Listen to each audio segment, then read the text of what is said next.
एक ऐसी न्यूज आ रही है जिसने हिला के रख दिया हम सबको। क्या बांग्लादेश का नंबर आने वाला है? क्योंकि कुछ न्यूज बांग्लादेश से भी आ रही हैं। इंडियंस ये कहते हैं कि जनाब जैसे तैसे ये जो इलाका है यहाँ पे इस इलाके से बांग्लादेश को तोड़ दिया जाए और ये जो 14 किलोमीटर का इलाका है ये कुछ 100 किलोमीटर और बन जाएगा या 22 किलोमीटर का कुछ इलाका है ये कुछ 100 किलोमीटर और बन जाएगा, तो ये इलाका हम अपने कब्जे में ले लेंगे। हमें दुनिया को बताने की क्या ज़रूरत है? अगर दुनिया पूछे कि तुम ये क्यों कर रहे हो तो हम जवाब दे देंगे, ये हमारी सिक्योरिटी है, ये हमारे लिए ज़रूरी था, ये हमारी जो स्ट्राइक कोर्स हैं हमने कहा उनको इस साइड पे भेजें लेकिन वो इस साइड पे चले गए। कि बांग्लादेश के बॉर्डर के आसपास हिंदुस्तान की सरकार ने बीएसएफ को एक्शनेबल प्रिपरेशन करने को तैयार कर दिया है जी। मतलब कभी भी कुछ भी वहां हो सकता है बड़ा, और यह बड़ी घटना इसलिए अंजाम दी जाएगी क्योंकि वहां पे यूनुस वो कोई इलेक्शन करवाने वाला नहीं है। यहां से सीधा जाओ, ये पूरा बांग्लादेश का इलाका अपने में लो और ये पूरी कॉरिडोर को कर दो वाइड। End of story. इसको चौड़ा कर दो, कहानी खत्म। हम लोग कहते हैं कि लाइन ऑफ कंट्रोल के पार नहीं जा सकते क्योंकि पाकिस्तान के पास एटम बम है। एक जमाने में पॉलिटिकल क्लास यही सोचती थी, भारत की पॉलिटिकल क्लास, मैं बहुत पहले की बात कह रहा हूं कि पॉलिटिकल क्लास यही सोचती थी कि यार एस्केलेशन हो जाएगा, पाकिस्तान हमें आके अटैक करता था, 26/11 कर देगा, अक्षरधाम पार्लियामेंट पर अटैक। हम लोग कहेंगे हमारी आर्मी अगर पार करेगी ना तो वहां से एटम बम का खतरा है पाकिस्तान से। एक बात बताइए, 1999 में पाकिस्तानी आए और कारगिल में बैठे, पाकिस्तानियों को क्या ये बात नहीं पता था कि भारत के पास एटम बम है? नहीं पता थी उनको?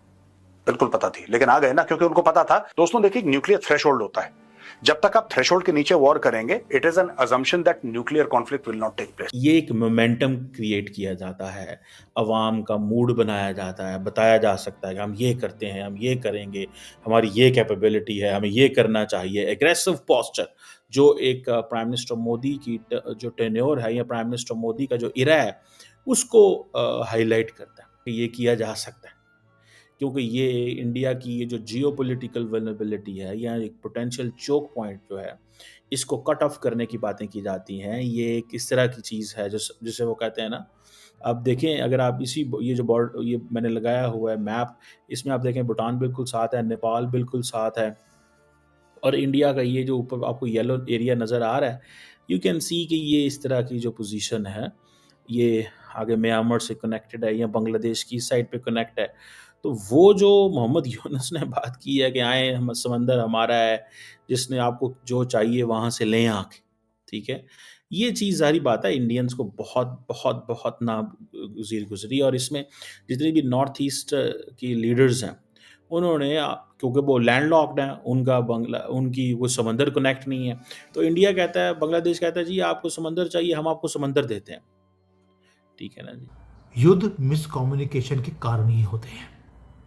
वो छोटी सी चिंगारी बहुत बड़ी आग बन सकती है डिप्लोमेसी में। ये तो हमारी गवर्नमेंट है जो कंस्टेंट रख रही है, लेकिन मैसेज इन्होंने क्लियर कर दिया। जो बिगर पिक्चर है, बिगर पिक्चर एक ही है कि 2014 से लेकर 2025 तक या 24 तक मोदी जी लगे रहे लुक ईस्ट में बांग्लादेश को सपोर्ट करने के लिए। 20 से ज़्यादा बाइलेटरल एग्रीमेंट्स करे हैं हमने इस कंगलेस्तान को ठीक करने के लिए। 66 तो मेमोरेंडम्स हैं, लाइंस ऑफ क्रेडिट हमने दी उनको। वो हमें क्या देंगे? बिलियंस ऑफ डॉलर्स की railway links, power projects, river management. कौन सा काम ऐसा है जो हमने नहीं किया? और ये थी भारत की बांग्लादेश की स्ट्रेटजी।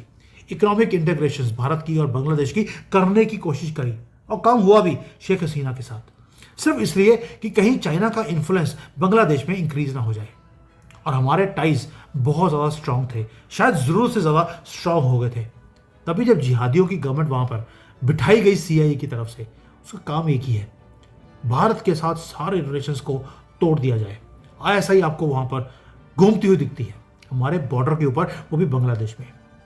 टाइमिंग्स हमेशा परफेक्ट होते हैं हर चीज़ पे, यानी कि हमारा रिलेशन बांग्लादेश के साथ रिकैलिब्रेट किया जा रहा है। मतलब this is something which is very problematic for Bangladesh के लिए।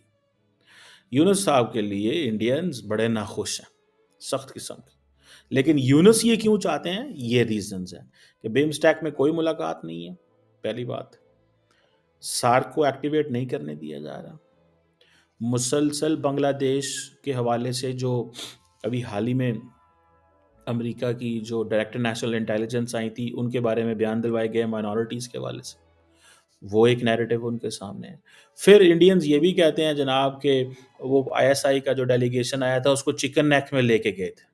ऑब्वियसली पाकिस्तान ऑलरेडी नोज़ कि चिकन नेक क्या चीज़ है। इंडिया तो नहीं उसमें, पाकिस्तान बांग्लादेश तो नहीं लेके जाएगा, और मेरा नहीं ख्याल कि बांग्लादेश आते ही पाकिस्तानी डेलीगेशन को उधर लेके चले जाएंगे। ये मोमेंटम बिल्ड करने के लिए बात की जाती है, माहौल को गरमाने के लिए ये बात की जाती है। तो जनाब पाकिस्तान की आईएसआई को लेके वो उधर चले गए, वहाँ पे उन्होंने दिखाया तुम ये करोगे हम ये करेंगे, ऐसे किया जा सकता है, इसको काट दें, इंडिया को 2 हिस्सों में तकसीम कर दें। Obviously this is not possible. It's India, it's a nuclear armed country, ठीक है। मतलब एंड देन पाकिस्तान देखें कहाँ पे, ये इलाका कहाँ पे, मतलब इट्स नॉट इजीली पॉसिबल। कोई आसान काम थोड़ी ही है, लेकिन ये मोमेंटम है। जैसे इंडिया के अंदर कहा जाता था ना 2 फ्रंट वॉर, तो अब ये 3 फ्रंट वॉर की बात होगी, ठीक है। 3 फ्रंट वॉर या 3.5 फ्रंट वॉर। और अब मैं आपको बताऊं, इंडिया के स्ट्रेटेजिक थिंकर जिस पे बात कर रहे होंगे, this is a 3.5 front war जी। ये एक बड़ी जंग की बात शुरू हो चुकी है। अब हमें इस चीज़ को देखना है कि क्या होगा, ठीक है जी। अब इंडिया जो है वो यूनस से इंगेजमेंट नहीं कर रहा, यूनस इससे कोई इंगेजमेंट नहीं कर रहा। इंडिया की इस इलाके के अंदर 2-3 स्ट्राइक कोर्स हैं, और स्ट्राइक कोर्स का काम ही पता आपको इन्फिल्ट्रेट करना होता है। सो ये जो चीज़ है बेसिकली, और यूनस साहब को जिसे कहते हैं ना, एक तरफ तो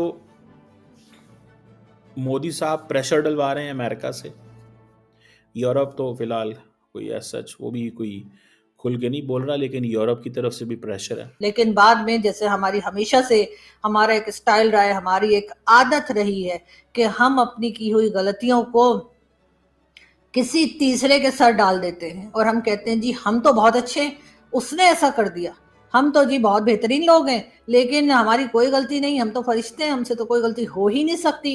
ये सब कुछ किया धरा जो है वो भारत का है। लेकिन जाहिर है कि जैसे जैसे वक्त गुजरता है लोगों को पता चलता चला गया, और लोगों को आज अच्छे से मालूम है। और जो ये रिपोर्ट इस वक्त बताई जा रही है, जो ये एक बांग्लादेश की तरफ से कहा गया है पाकिस्तान को कि जी आप ऑफिशियली बांग्लादेश से माफी मांगे, तो इस बात का क्या मतलब है? यहाँ पर तो वो तमाम की तमाम चीजें जो है वो तमाम बातें वैसे ही रिजेक्ट हो जाती है, वैसे ही तमाम बातें जो है वो एक तरह से आप कह सकते हैं कि मना हो जाती हैं कि जी अगर बांग्लादेश खुद पाकिस्तान से कह रहा है कि जी आप माफी मांगे, तो इसका मतलब है कि अभी तक की हुई बातें, रिपोर्ट्स और जो बातें सारी दुनिया करती रही है उसमें कहीं ना कहीं सच्चाई है। और इस वक्त आप ये भी नहीं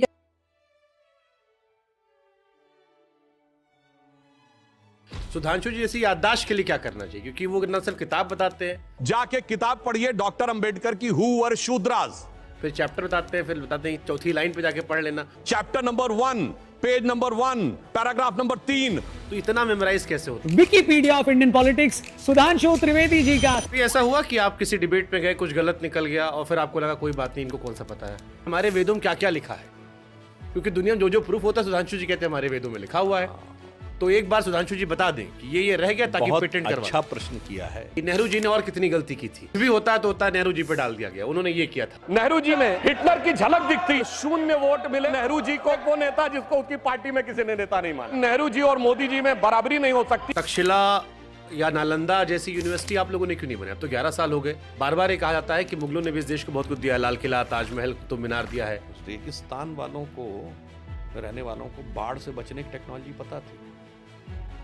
बाकी मैं दर्शकों के विवेक पे छोड़ता हूँ। जहां एक बूंद पानी नहीं होता था, उन्हें यह पता था कि बाढ़ से कैसे बचाई जा सकती है, और आपने उसकी लकड़ी भी बताई। चाणक्य ओरिजिनल में थे या काल्पनिक थे? अब ये भी बड़ा चलता है। वो कहते हैं सब काल्पनिक, राम सेतु काल्पनिक है, चाणक्य काल्पनिक है। जो कहते हैं देश कभी था ही नहीं, ये तो अंग्रेजों के आने के बाद हुआ। तो ये वो लोग कहते हैं जिनको कहते थे UBI, unfortunately born in India. ABCD, American brain, confuse देसी। तो मेरे विचार से इंडियन ब्रेन से समझिए। अब बौद्ध इंडिया से गायब क्यों हो गए? बाबा साहब को कोट करके कह रहा हूं, there is no doubt about it that the decline of Buddhism was because of the brutal invasion of मुसलमान। आजकल चल रहा है कि मस्जिद खोदो नीचे मंदिर मिलेगा, वो कहते हैं थोड़ा और खोदो बौद्ध मठ मिलेंगे। भारत आजाद हुआ 47 में, उस समय दुनिया का सबसे बड़ा बुद्धिस्ट कंट्री कौन था? चाइना। चाइना से बौद्ध धर्म को किसने नष्ट किया? कम्युनिस्टों ने। या हिंदुओं ने? तिब्बत किसने तबाह किया? सबसे बड़े धर्मगुरु कौन है बौद्धों के? दलाई लामा। उनको जान से मारने की कोशिश किसने की? भगवान बुद्ध की सबसे बड़ी प्रतिमा कहाँ थी? अफगानिस्तान के बामियान में। तोप लगा के किसने उड़ाई? जो मत संप्रदाय, पंथ, रिलीजन, मजहब है, वहां एक ही बुक है, तर्क करने का कोई स्कोप नहीं है। एक कहता है कि अगर तर्क किया तो नरक में जाओगे, दूसरा कहता तर्क किया तो सरतन से जुदा हो जाएगा। हमारे यहाँ कहा गया आओ बैठो शास्त्रार्थ करो। उर्दू मुसलमानों की भाषा थोड़ी ना, क्यों इसको अब ये बना दिया गया? मैं आपको भी सुन रहा हूँ। हाँ, बहुत अच्छी मुझे बात ऐसा आपने लग रहा है कही। कि ये उनकी भाषा है, हमारी अलग है। जब मैंने पढ़ना शुरू किया सर, तो दिखाई पड़ा ब्रिज नारायण चकबस जी, पंडित हरिचंद अख्तर साहब, 76 के बाद संपूर्ण सिंह कालरा, अभी गुलजार साहब हमारे 76 के बाद का